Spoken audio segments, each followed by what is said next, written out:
धन्यवाद अध्यक्ष महोदय। सत्ताधारी पक्षाने जो 293चा प्रस्ताव आणला त्या प्रस्तावावरती चर्चा करण्यासाठी आणि प्रस्तावाचं अभिनंदन करण्यासाठी या ठिकाणी प्रामुख्याने मी इथे उभा आहे। अध्यक्ष महोदय,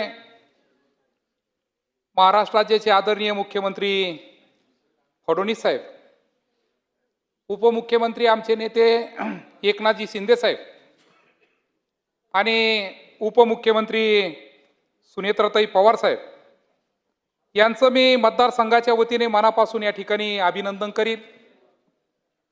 या ठिकाणी आदरणीय महसूल मंत्री बावनकुळे साहेब या ठिकाणी बसलेले आहे, त्यांचंही मुख्यमंत्री बळीराजा शेत पानंद रस्त्याच्या बाबतीमध्ये या ठिकाणी मी अभिनंदन करीन।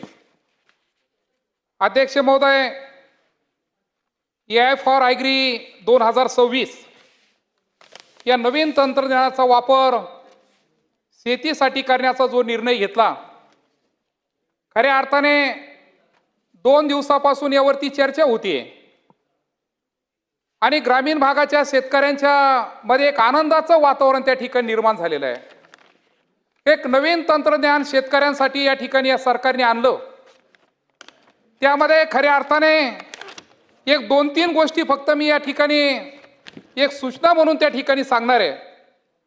का अध्यक्ष महोदय, ग्रामीण भागामध्ये जेव्हा नवीन तंत्रज्ञान आपण मोबाईलच्या मार्फत त्या ठिकाणी शेतकऱ्यांपर्यंत पोहोच करण्याचा आपण प्रयत्न करू, तेव्हा आज बऱ्याच ठिकाणी ग्रामीण भागामध्ये मोबाईलची रेंज नाही आणि म्हणून मी महसूल मंत्री महोदयांना या ठिकाणी विनंती करीन, कृषी मंत्री महोदयांना विनंती करीन का प्रत्येक ग्रामीण भागाच्या शेतकऱ्यांपर्यंत हे तंत्रज्ञान पोहोचावं आणि त्याचा वापर कशा पद्धतीने शेतकऱ्यांनी करावं, त्यासाठी आपण कृषीच्या मार्फत त्या ठिकाणी शिबिरं घेणं त्या ठिकाणी अपेक्षित आहे।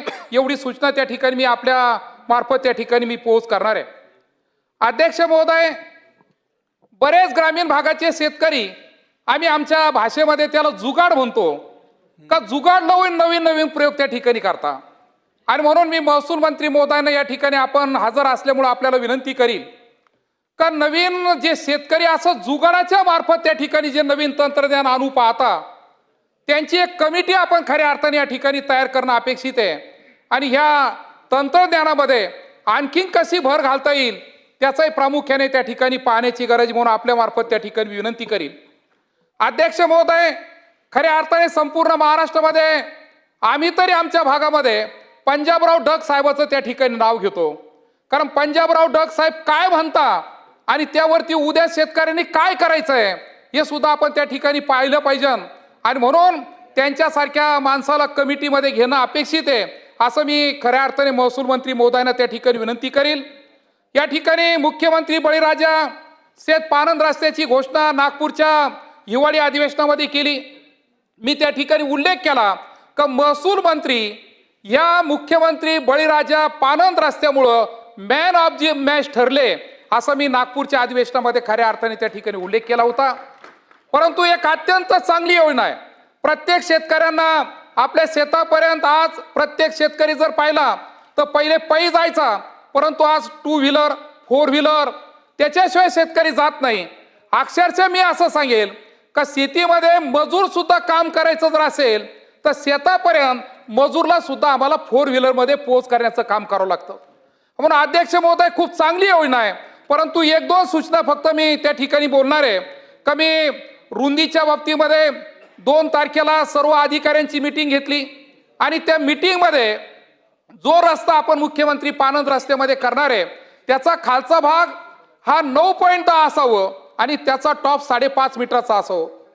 मी आमच्या एडीएम साहेबाला आणि तहसीलदार साहेबाला सांगितलं, मला साहेब एवढं तर होणार नाही कारण दोन्ही बाजूला ड्रेनेज आहे, म्हणजे एका रस्त्याला जवळजवळ 36 फूट जागा प्रत्यक्षपणाने त्या ठिकाणी लागतीये आणि म्हणून ज्या ठिकाणी कमी जागा असेल त्या ठिकाणी ड्रेनेजची व्यवस्था नाही झाली तरी चालेल, परंतु तो रस्ता त्या ठिकाणी झाला पाहिजे। आणि महसूल मंत्री महोदय, त्या ठिकाणी आपण खडीकरणाचा उल्लेख त्या ठिकाणी केलेला नाही आणि खडीकरणाचा उल्लेख जर त्या 15 लाख रुपयामध्ये जर झाला तर ते रस्ते अत्यंत चांगले होईल। अध्यक्ष महोदय, 2 मिनिटं थोडीशी वेळ द्या। अध्यक्ष महोदय, या ठिकाणी मी सरकारचं कौतुक यासाठी करणार आहे का अशा रस्त्यावरती जर काही अतिक्रमण जर झालं तर पोलीस बंदोबस्त फ्री देण्याची त्या ठिकाणी मुभा दिलेली आहे. आणि मोजणीसाठी मोफत मोजणी हे सुद्धा त्या ठिकाणी मी खऱ्या अर्थाने या दोन्ही पॉईंटच्या बाबतीमध्ये सरकारचं अभिनंदन करणार आहे. अध्यक्ष महोदय, वन्य प्राण्याच्या हल्ल्यात एखाद्या शेतकऱ्याचा मृत्यू जर झाला तर आपण फॉरेस्ट मार्फत 25 लाख रुपये त्यांना त्या ठिकाणी सरकार द्यायचं.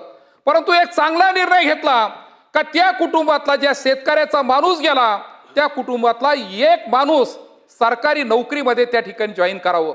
अध्यक्ष महोदय, मागील वर्षी माझ्या तालुक्यामध्ये वैजापूर तालुक्यामध्ये वाकलेला एक घटना घडली, बाबुळतेला एक घटना घडली, जिरीला एक घटना घडली. परंतु हा जर शासन निर्णय लवकरात लवकर जर त्या ठिकाणी जर झाला ते एक महत्वाचं काम त्या ठिकाणी मार्गी लागल. अध्यक्ष महोदय, हे मायबाप सरकार आहे आणि मायबाप सरकारला मी खऱ्या अर्थाने आजच्या 293च्या प्रस्तावावरती एवढीच विनंती करणार आहे का जर शेतकरी जर सुखी करायचा असेल तर या परवाच्या बजेटमध्ये खऱ्या अर्थाने कर्जमाफीची घोषणा त्या ठिकाणी सर्व शेतकऱ्याला अपेक्षित आहे. आणि जर कर्जमाफीची घोषणा जर त्या ठिकाणी जर झाली तर आमचा शेतकरी सुखी होईल. अध्यक्ष महोदय, नानाजी देशमुख कृषी संजीवनी योजना टप्पा क्रमांक 2 आपण चालू करतोय म्हणतोय, परंतु अजूनपर्यंत 21 जिल्ह्यामध्ये नानाजी देशमुख कृषी संजीवनी योजना म्हणजे पोखरा अद्यापर्यंत त्या ठिकाणी सुरू झालेलं नाही. मी या ठिकाणी महसूल मंत्री महोदय बसले त्यांना विनंती करणार आहे, कृषी मंत्र्यांना विनंती करणार आहे की नानाजी देशमुख कृषी संजीवनी योजना 21 जिल्ह्यामध्ये जर लवकरात लवकर चालू जर झाले तर शेतकऱ्याच्या विकासाचा एक मेन केंद्रबिंदू म्हणून त्या ठिकाणी मी मुद्दाम त्या ठिकाणी सांगेल. अध्यक्ष महोदय, 2च प्रश्न या ठिकाणी मी सांगेल का आपण पुणे जिल्ह्यामध्ये, अहिल्यानगर जिल्ह्यामध्ये आणि नाशिक जिल्ह्यामध्ये या वन्य प्राण्यापासून शेतकऱ्यांचं शेतीमालाचं संरक्षण व्हावं यासाठी सौर ऊर्जा कुंपणाची त्या ठिकाणी आपण घोषणा केलेली आहे. मी सांगेल का माझ्या छत्रपती संभाजीनगर जिल्ह्यामध्ये सुद्धा खूप मोठ्या प्रमाणामध्ये हरिणे, बिबटे, वाघ त्या ठिकाणी, डुकर त्या ठिकाणी, रानगाई त्या ठिकाणी, आणि म्हणून जसं 3 जिल्ह्याचा प्रामुख्याने आपण त्या ठिकाणी विचार केला तसं छत्रपती संभाजीनगर जिल्ह्याचा विचार करावा. आणि शेवटचा मुद्दा आहे अध्यक्ष महोदय, आज सौर ऊर्जामुळं शेतकऱ्याला लाईट कनेक्शन देणं बंद झालं. अध्यक्ष महोदय, मी आपल्याला विनंती करीन का सौर ऊर्जा, सोलर जरूर वापरा, परंतु ज्या ठिकाणी मोठ्या प्रमाणामध्ये पाईपलाईनचं काम आहे, मोठ्या प्रमाणामध्ये चढावरती आम्हाला पाणी घेऊन जायचंय, तिथं मात्र त्या शेतकऱ्याला मागेल त्या प्रमाणात कनेक्शन देण्याची मुभा द्यावी असं त्या ठिकाणी प्रामुख्याने विनंती करतो. मला संधी दिली, आपले कोटी कोटी धन्यवाद. जय हिंद, जय महाराष्ट्र, जय हरी.